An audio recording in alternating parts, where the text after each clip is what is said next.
The text message glowed on my phone screen like a knife to the heart. We think it's best if you and Dexter skip Christmas this year, for everyone's comfort. I'm Charlotte, and that message from my sister Meredith just shattered what was left of my family's facade of acceptance. 10 years of raising my special needs son alone, and this is what it comes down to: being uninvited from Christmas dinner because my child might disrupt their perfect holiday. "Mommy, when are we going to Grandma's?" Dexter asked, already wearing the reindeer sweater I'd bought him specially for the occasion. His excited smile made my heart ache. "Baby, there's been a change of plans," I managed, forcing brightness into my voice.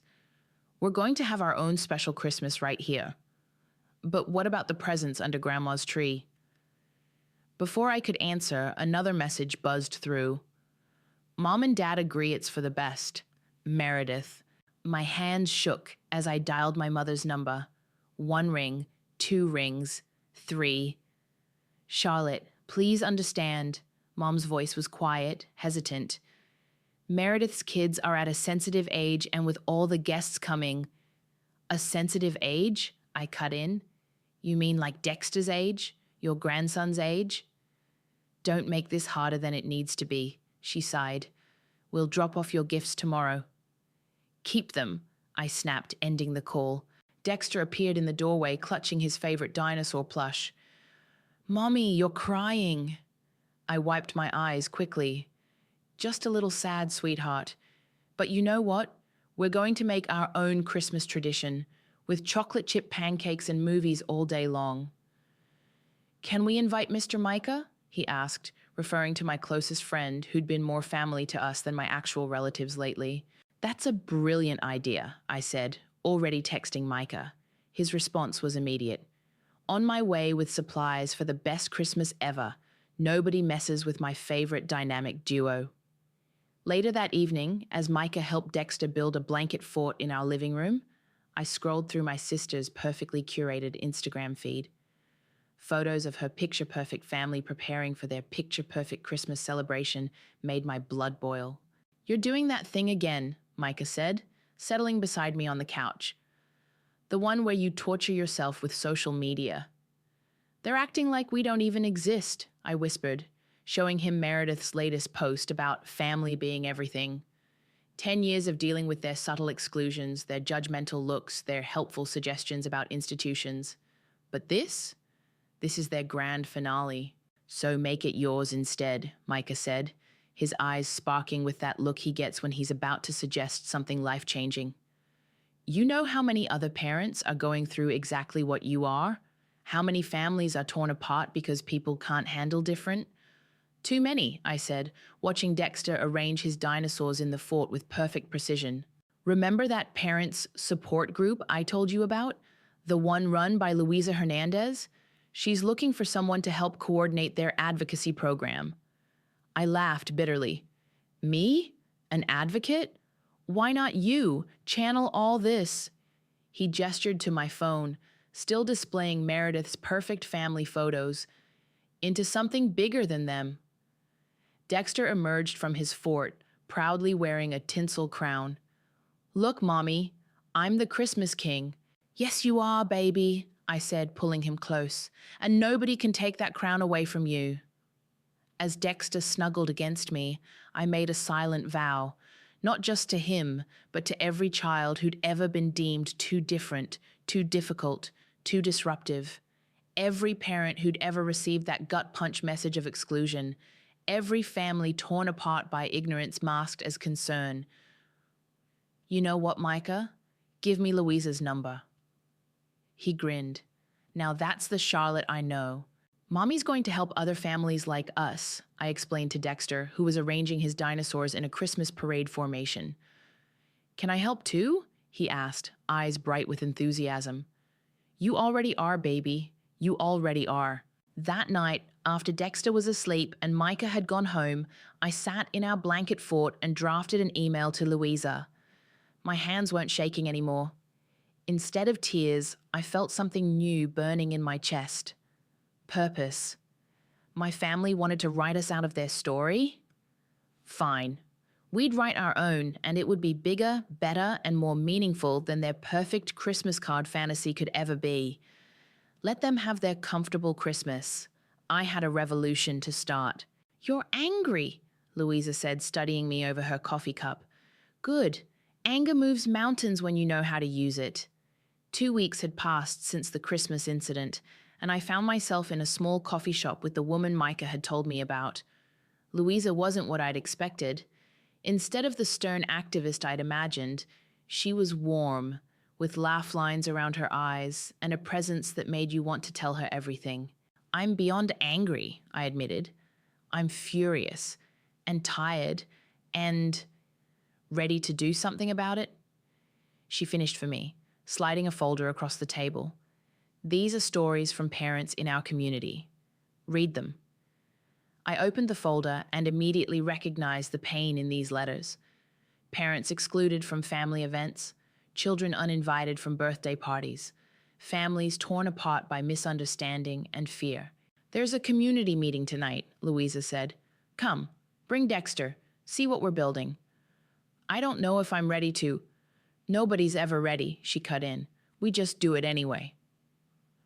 That evening, I walked into a community center basement clutching Dexter's hand. The room was alive with activity, children playing, parents chatting, teenagers helping younger kids with art projects. Dinosaurs, Dexter exclaimed, spotting a boy about his age playing with plastic prehistoric creatures. Go ahead, I smiled, watching him practically skip toward his new potential friend. That's Marcus and his mom Lisa. Micah appeared beside me, having promised to meet us there. They've been coming for 6 months now, used to barely speak to anyone. I watched as Dexter and Marcus immediately launched into an intense discussion about which dinosaur would win in a fight. Charlotte, Louisa called from the front of the room. Perfect timing. Would you share your story? My throat went dry. I don't think. Just speak from your heart, she encouraged. That's where all change begins. Before I knew it, I was standing in front of the room, words tumbling out about Christmas, about Meredith, about years of subtle exclusion wrapped in concerned smiles. As I spoke, heads nodded. Some people wiped tears, others looked angry, the good kind of angry, the kind that sparks change. So what are you going to do about it? A voice called from the back. I hadn't planned this part, but the answer came naturally. I'm going to help build something better.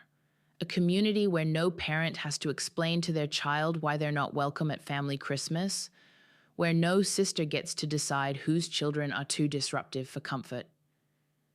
After the meeting, parents approached me one by one, sharing their stories, asking how they could help.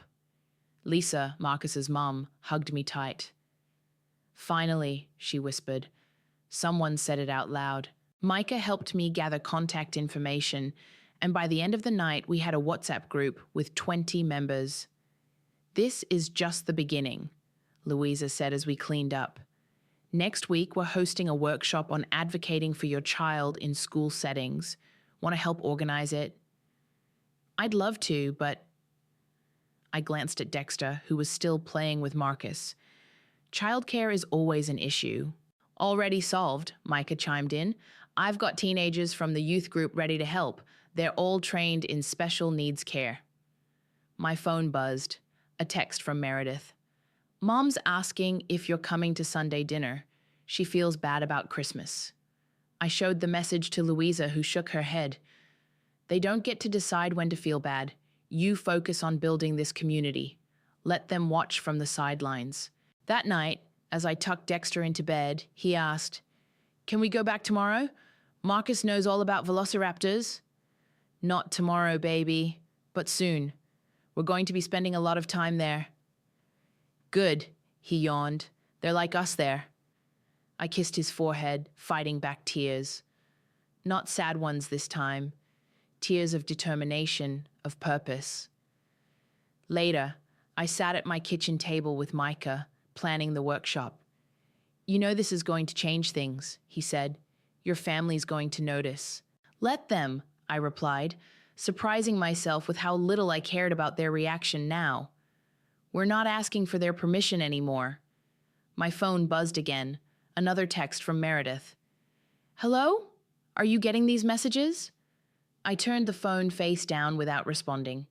There was work to do, and it had nothing to do with earning my way back into their comfortable bubble of ignorance. Ready to move some mountains? Micah asked with a grin. I thought about the faces at the meeting, about Dexter's joy at finding friendship, about the power of finally speaking our truth out loud. Those mountains won't know what hit them. 3, 2, 1. We're live, the interviewer said, adjusting her microphone. I hadn't planned on doing a local news segment, but when the station reached out after our third workshop, Louisa insisted it was time to amplify our message. So, Charlotte, tell us what inspired you to start these advocacy workshops. I took a deep breath, remembering Louisa's advice. Speak your truth, but make it universal. It started with a Christmas dinner, I began, or rather being uninvited from one. My son Dexter has special needs, and my family decided we would make others uncomfortable. But here's the thing, we're not alone. Every day, families like ours face exclusion wrapped in polite excuses. The interviewer leaned forward. And how have these workshops helped? We're building a community where nobody has to apologize for existing. Last week, we had a mother tell us it was the first time she'd felt truly welcomed anywhere in 3 years. That's not just sad, it's unacceptable. My phone started buzzing halfway through the interview. I ignored it, focusing instead on sharing our success stories, the school inclusion program we'd started, the sensory-friendly events we'd organized, the support network we'd built. After the interview, I checked my messages. 5 missed calls from Mom, 3 from Meredith, and 1 text from my father. Saw you on TV. We should talk. Ignore them, Micah advised as we packed up our materials from the studio. They're only reaching out because you're getting attention. Mom posted about you on Facebook, Lisa said, showing me her phone. Something about being so proud of her daughter's advocacy work. I laughed bitterly. Proud? She hasn't spoken to me in 3 months. Your sister's commenting too, Lisa added. My amazing sister, always fighting for what's right. Want to see? Not particularly, I said, but my voice wavered. My phone rang again. Meredith. This time I answered. Char, you were amazing on TV. Her voice was bright, enthusiastic. Why didn't you tell us about all this work you're doing? You mean like at Christmas dinner? Oh, wait. That's not fair, she protested. We were trying to... To what? Protect everyone from my disruptive child? Save it, Meredith. I'm busy actually making a difference. Back at the community center, Dexter was helping set up for our afternoon session with Marcus and some other kids. They'd formed their own little support group, calling themselves the Dino Squad. Mommy, look, Dexter called out. We made posters for the next meeting. The walls were covered with colorful drawings, dinosaurs holding hands, families together, words like love and friends written in wobbly letters. Beautiful work, buddy, I said, fighting back tears. Louisa appeared beside me. A reporter from the city paper called. They want to do a feature story on our program. Really? They're particularly interested in how family rejection can spark positive change. Interested? Before I could answer, my phone buzzed with a text from Meredith. Ryder thinks we handled everything wrong. He wants to help with your program. Please call me back. Your family's going to keep pushing, Louisa warned. They'll want to be part of this success story. Let them push, I replied, watching Dexter explain his poster to a new kid who just joined the group. I'm done letting them dictate the terms of our relationship. That evening, during our closing circle, a new mother stood up. Before I found this group, I thought I was alone, she said, crying. My own parents won't let my son visit anymore. But here, we're family. The words hit me hard. Family. We'd built something stronger than blood ties. We'd built understanding, acceptance, unconditional support. My phone buzzed again. A message from Ryder, my sister's husband. What they did was wrong. I should have spoken up. The kids miss Dexter. Can we talk? For the first time in months, I felt a crack in my resolve. Ryder had always been different, quieter, more thoughtful than the rest of them. Thinking about answering? Micah asked, catching me staring at the message. Maybe, I admitted, but on my terms this time. Just remember, he said, you're not that desperate person they excluded anymore. You're a leader now. People look up to you. As if to prove his point, Lisa approached with another mother who was attending for the first time. Can you tell her about the school advocacy program? Lisa asked. Her daughter's school is giving her trouble about accommodations. I pocketed my phone without responding to Ryder. The past could wait. Right now, someone needed my help, and that's what family, real family, was all about. Of course, I said, turning to the new mother. Let me tell you how we can fight this together. The video has over 1 million views, Micah announced, showing me his phone screen. The local news interview had gone viral overnight, shared by parenting groups and disability advocates across the country. Look at the comments, Lisa added, scrolling through her own phone. This is exactly what happened to us. Finally, someone's speaking up. Where can I find a group like this? My hands trembled as I read through the responses. Then my phone rang, a number I didn't recognize. Is this Charlotte? A professional voice asked. I'm calling from Parent Magazine. We'd like to do a feature story on your advocacy work. Before I could respond, another call beeped through. My mother. I need to take this, I told the reporter, switching calls. Hello? Charlotte, we need to talk. Mom's voice was strained. Your father and I, we've been doing a lot of thinking, seeing you on the news, reading about your work. We were wrong. 3 months, I said quietly. It took 3 months and a viral video for you to realize that excluding your grandson from Christmas was wrong? We'd like to make it right. Come to dinner on Sunday. Bring Dexter. I laughed, but there was no humor in it. So now that I'm getting public attention, you want to be part of the story? That's not fair. No, what's not fair is that Dexter spent Christmas in a blanket fort because his own family rejected him.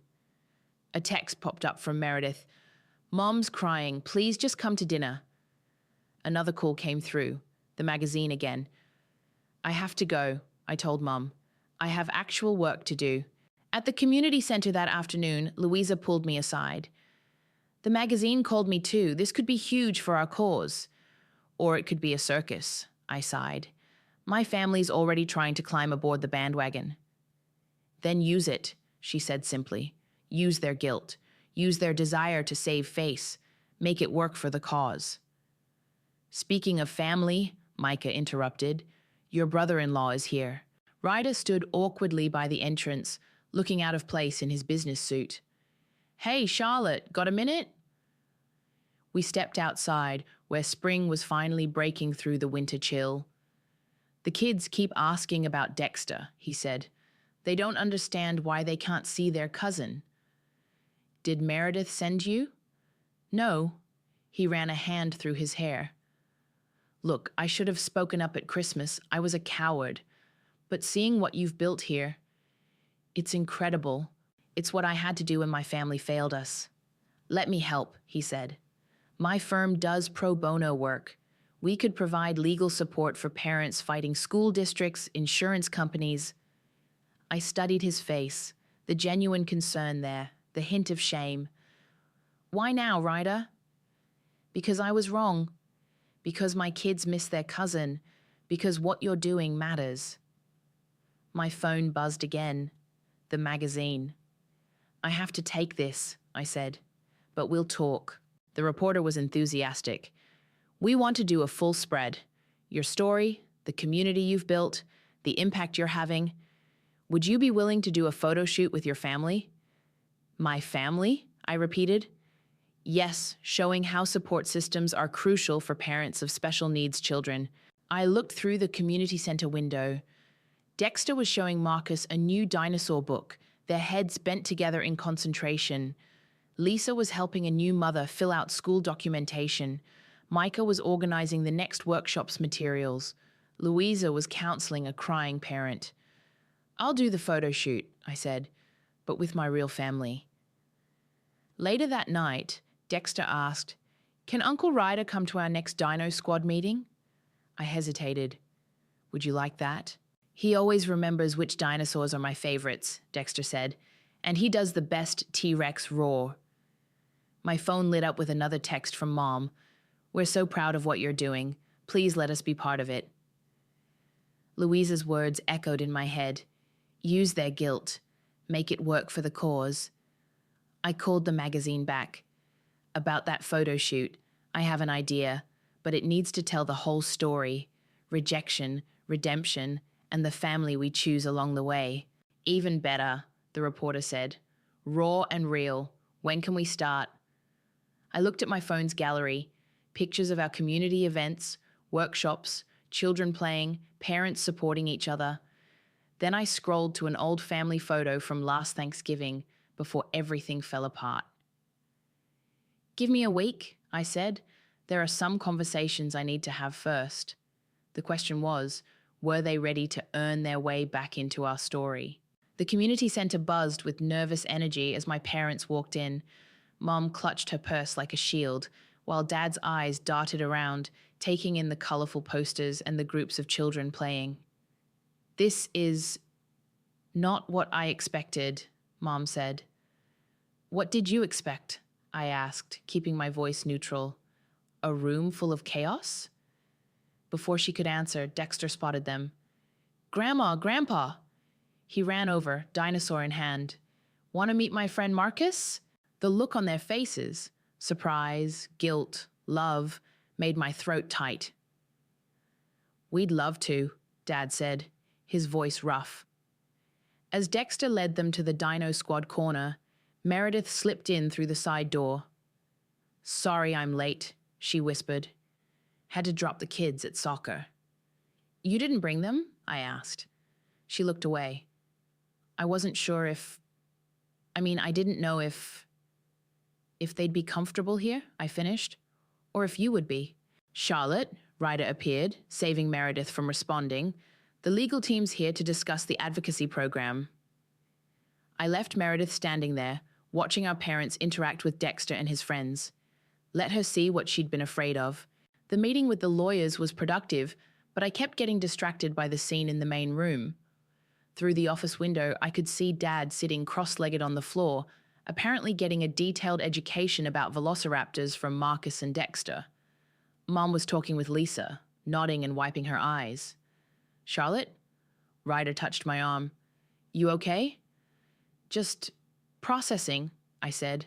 After the meeting, I found Meredith in the supply closet, holding a notebook I recognized as mine, my advocacy journal, where I'd been documenting our journey. "I found this on the shelf," she said, her voice shaky. "I didn't mean to read it, but I snatched it back. That's private. You wrote about Christmas," she continued, "about how I made you feel worthless, unwanted. Did I lie?" "No," she whispered, "but I didn't. I never meant—" "You never meant for me to find my voice?" I asked. "To build something beautiful from what you destroyed?" "I was scared," she burst out. "Scared of doing everything wrong, of my kids saying the wrong thing, of not being the perfect sister, the perfect mother. You've always been so strong, so sure about everything with Dexter. I felt less than." I stared at her. "Less than? You thought you felt less than?" "The magazine wants to interview me too," she said quickly, about how I failed you, how I'm trying to do better." "Of course they do," I laughed bitterly. "Everyone loves a redemption story." "That's not why—" "Charlotte," Dexter's voice interrupted us. "Grandpa wants to come to my presentation next week." I turned to find Dad standing there, looking more animated than I'd seen him in years. "These kids are incredible," he said. "The way they support each other, the things they know." "That's what you missed by excluding us," I said quietly. The incredible part, Mom appeared with Lisa. "I've signed up to volunteer at the next workshop," she announced. If that's okay?" I looked at Louisa, who'd materialized beside me. She nodded slightly. "You'll need training first," I said. "All volunteers do." "I'll do whatever it takes," Mom said firmly. Later, as everyone was leaving, Meredith lingered. "My kids really do miss Dexter," she said, "and I miss my sister." "The sister you excluded? Or the sister who went viral?" "The sister who proved me wrong," she replied. "The sister who built something amazing while I was busy being afraid." I thought about the magazine article, about telling the whole story. "If you want back in our lives," I said slowly, "it starts with understanding, really understanding." "Anything," she said quickly. "Bring your kids to the next Dino Squad meeting. Let them see what you were so afraid of." She nodded, tears spilling. "I will." As I watched her leave, Louisa appeared with a cup of tea. "Family's complicated," she said. "Sometimes they need to lose you to find you. And sometimes," I added, watching Dexter show Dad his latest dinosaur drawing, "they need to see you succeed to realize they failed." My phone buzzed, the magazine confirming tomorrow's interview. "Bringing your family?" the text asked. I looked around the community center, at the parents supporting each other, the children playing freely, the volunteers cleaning up, at my parents trying so hard to understand, at Meredith's retreating figure, carrying my journal's words in her heart. "Yes," I texted back. "All of them, the ones I was born to and the ones I chose. It's time to tell the whole story." The auditorium was packed for my keynote speech at the Regional Special Needs Advocacy Conference. In the front row, Dexter sat between my parents, while Meredith and her kids fidgeted nervously a few seats down. "You've got this," Micah whispered as I approached the podium. I adjusted the microphone, my hands steady despite the butterflies in my stomach. 6 months ago, I was uninvited from Christmas dinner because my son was considered too disruptive.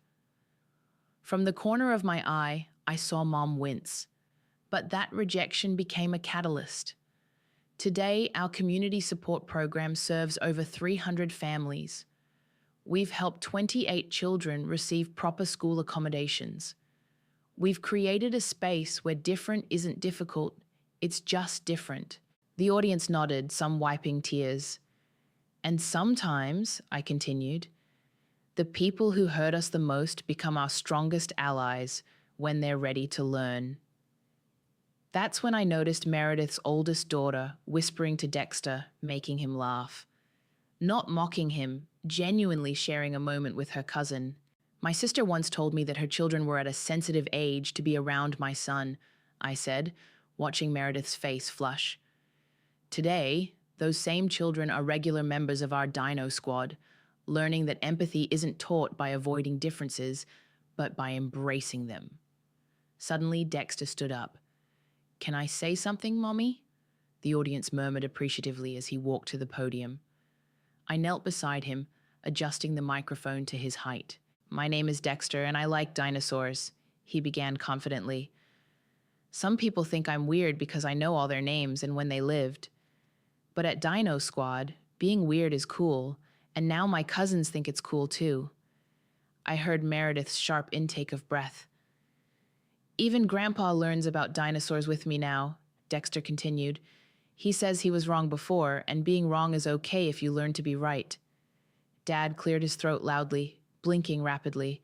After the speech, during the reception, a woman approached our family group. "I'm Sarah from the National Advocacy Network," she introduced herself. "We'd like to feature your program as a model for other communities." Before I could respond, another voice cut in. "Did you know they excluded him from Christmas?" I turned to find Lisa standing there, fierce protectiveness in her eyes. "Lisa," I started, but she continued, "If you're going to tell their story, tell all of it. How his own family had to see him go viral before they decided he was worth including." "You're right," Meredith said suddenly. "We were wrong. Horribly wrong. And that should be part of the story. how prejudice can exist even in people who claim to love you. Sarah's eyes lit up. Would you be willing to speak about that perspective, about learning and changing? No, I interrupted. No more family drama for public consumption. We're still healing. That's when I noticed a piece of paper tucked under my water glass. Mom's handwriting. I watch you with these families, offering the support I should have given you. I'm sorry I needed to see you become a leader to understand you were never broken. Charlotte, Ryder called out. The legal team has updates on the school district case. Go, Mom said softly. We'll watch Dexter. I hesitated, old fears surfacing. He'll be fine, Meredith assured me. We're done being afraid of different. In the meeting room, Ryder shared the news. Our advocacy work had prompted the school district to revise their inclusion policies, but I was distracted by the sounds of laughter from outside. Through the window, I could see Dexter teaching his cousins and some other kids his favorite dinosaur facts. Mom and Dad sat with other grandparents, sharing stories and nodding in understanding. Meredith was deep in conversation with Lisa, both of them gesturing animatedly. Your family's really trying, Louisa observed, following my gaze. They are, I agreed, but I keep waiting for the other shoe to drop. Maybe there is no other shoe, she suggested. Maybe this is what growth looks like. My phone buzzed. A text from Meredith. The kids want Dexter to sleep over this weekend, if he's comfortable with it. If you're comfortable with it. Another message popped up, this one from Mom. Found some old dinosaur books in the attic, bringing them to the next Dino Squad meeting. You know what the hardest part of karma is? Louisa asked, watching me read the messages. Knowing when to let it go. I looked out at my family, both chosen and blood, all mixed together in ways I couldn't have imagined 6 months ago. Maybe, I said slowly, karma isn't just about punishment. Maybe sometimes it's about transformation. So what's your next move? Louisa asked. I started typing a response to Meredith. Let's start with dinner first. Baby steps.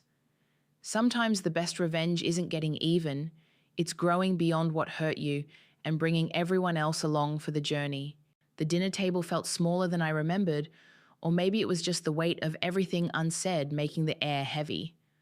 Mom had prepared all of Dexter's favorite foods, a peace offering in casserole form. Pass the green beans? Meredith asked, her voice too bright. They're not touching the chicken, right? Dexter checked anxiously. Different foods can't touch. I remembered, sweetheart, Mom said softly. Everything's separate, just how you like it. Like at Christmas? The words slipped out before I could stop them. The clinking of silverware stopped. Charlotte, Dad started. No, I cut him off. We need to talk about Christmas. Really talk about it. Do we have to do this now? Meredith pleaded, glancing at the kids. Yes, now. Because your children need to understand why what happened was wrong. Dexter looked up from his carefully separated food. Is this about when we weren't allowed to come? Yes, baby, I said, and about why that's never going to happen again. I was scared, Meredith burst out. I was scared my kids would say something wrong or upset him or what? I challenged. Be changed by knowing their cousin is different? Well, guess what? Her oldest daughter piped up. We like Dexter better than most of our other cousins. He knows cool stuff. Out of the mouths of babes, Ryder muttered, squeezing Meredith's hand. Mom set down her fork. I failed you both, she said quietly. I failed Meredith by teaching her that different was dangerous. I failed you, Charlotte, by not standing up for my grandson. And I failed as a father, Dad added. I was so focused on what other people might think that I forgot to think about what was right. Do you know what Dexter asked me that Christmas morning? I said, my voice shaking. He asked if he'd done something wrong, if that's why his family didn't want him. Meredith started crying. I'm so sorry, Dex. Aunt Meredith was stupid and wrong. It's okay, Dexter said, surprising everyone. Mommy says sometimes people need time to learn, like how Marcus used to be scared of loud noises, but now he knows how to handle them. I reached for his hand under the table, squeezing it gently. I found this yesterday, Mom said, pulling out an old photo album. Remember this Easter egg hunt? The photos showed Dexter and his cousins, maybe 3 years younger, all piling onto Dad as he pointed out hidden eggs. We were happy then, Meredith whispered, before I let fear ruin everything. Fear ruins a lot of things, I said. That's why our support group is so important. It shows people they're not alone. Speaking of the group, Dad cleared his throat. I've been talking to some other grandparents there. We're thinking of starting a grandparents advocacy branch. I nearly dropped my fork. You're what? Well, we need to do better, he said simply. All of us older folks who didn't understand before. Maybe we can help others understand sooner. And I've been thinking, Meredith added quickly, the kids' school needs better inclusion programs. Maybe we could work together on that, use what you've learned. I looked around the table, at Mom's hopeful face, Dad's determined expression, Meredith's tear-stained cheeks, the kids chattering with Dexter about his latest dinosaur facts. You know, this doesn't fix everything, I said finally. Trust takes time to rebuild. We know, Mom said, but we're ready to do the work. Starting with this, Ryder announced, pulling out some papers. The firm's officially taking on pro bono cases for special needs families. Legal support, advocacy, whatever they need. And I've been reading, Meredith added, about neurodiversity, about different ways of thinking. I want to understand, not just accept. Dexter looked up from his carefully segregated plate. Can we have dessert now? Grandma made my favorite, the one with no things touching. The tension broke as everyone laughed. Yes, baby, I said, we can have dessert. As Mom served the carefully constructed desserts, each component separate and precise, I felt something shift in the room. Not forgiveness, exactly. Not yet. But possibility. You know what the best part of dinosaurs is? Dexter announced to the table. They changed over millions of years to become better. People can do that too, right, Mommy? Right, baby, I said, watching my family absorb his words. People can definitely do that too. The rest of dinner wasn't perfect. There were awkward moments, careful navigations of sensitive topics. But there was also laughter, genuine attempts to understand, and most importantly, a path forward. Sometimes the hardest conversations happen over dinner, between past dishes and careful bites, and sometimes that's exactly where healing begins. Ready for the big reveal? Micah asked, his hand on the community center's door handle. I squeezed Dexter's hand. Ready, baby? He nodded enthusiastically, clutching his favorite dinosaur. The doors swung open to reveal the transformed space. What was once a simple community center basement had become a vibrant, sensory-friendly activity center. Soft lighting, quiet corners with weighted blankets, and organized activity stations filled the room. And everywhere, carefully painted dinosaurs roamed the walls. Look, Mommy, Dexter pointed. That's the mural I designed with Marcus.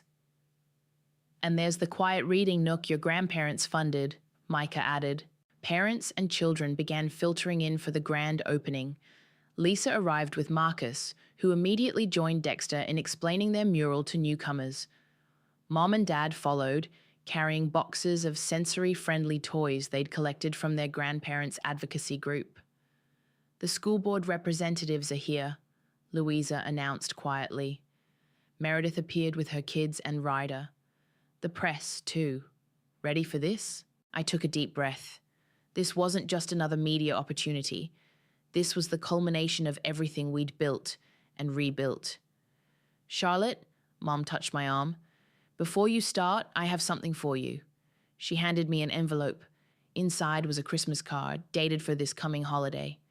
You and Dexter are cordially invited. I read aloud, my voice catching. It's at your house this year, she said. If you'll host us. All of us.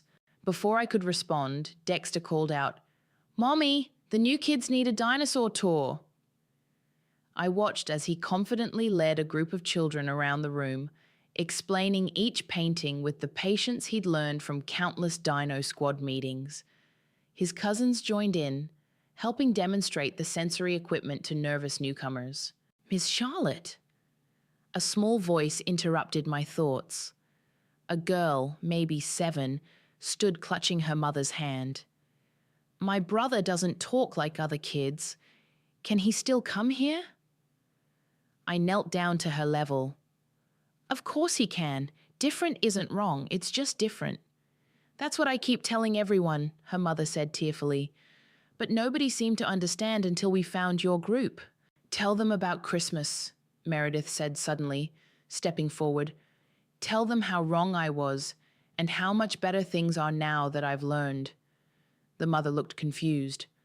"My sister," I explained, "who once thought different was too difficult, but now runs our parent education program." "Along with legal advocacy," Ryder added, "and school district compliance monitoring." "Don't forget the grandparents support group," Dad chimed in. "We've got 15 members now." The woman's eyes filled with tears. "So it gets better? The family part?"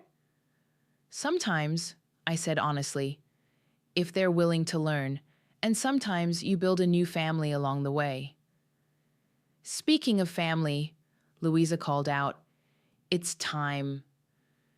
The room gathered around as I stepped up to the small podium. Dexter stood beside me, dinosaur held high. "Welcome to the Inclusive Futures Center," I began.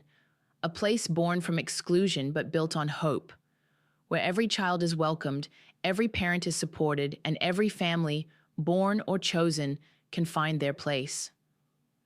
I looked at my parents, who now spent their retirement advocating for grandparents of special needs children, at Meredith, who had transformed her guilt into action, at Ryder, whose legal team had already helped dozens of families fight for their children's rights.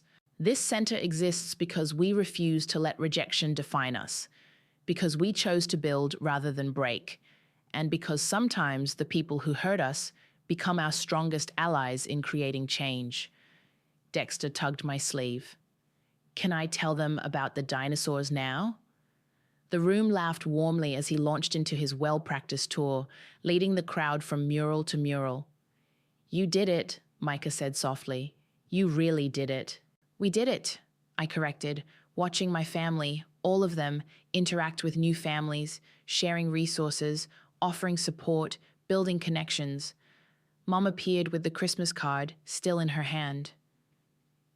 "We don't deserve forgiveness," she said quietly, "but we're grateful for the chance to do better." "It's not about deserving," I replied. "It's about growing. Like Dexter says about his dinosaurs, evolution isn't about being perfect. It's about adapting to become better." As if on cue, Dexter's voice rang out.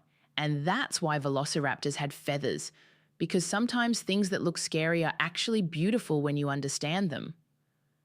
I caught Meredith's eye across the room, and for the first time in ages we shared a genuine smile. Different wasn't difficult anymore. It was just different, and different had built something beautiful. The Christmas card in Mum's hand didn't feel like an invitation anymore. It felt like a promise. Not of perfection, but of progress. And that was better than perfect anyway.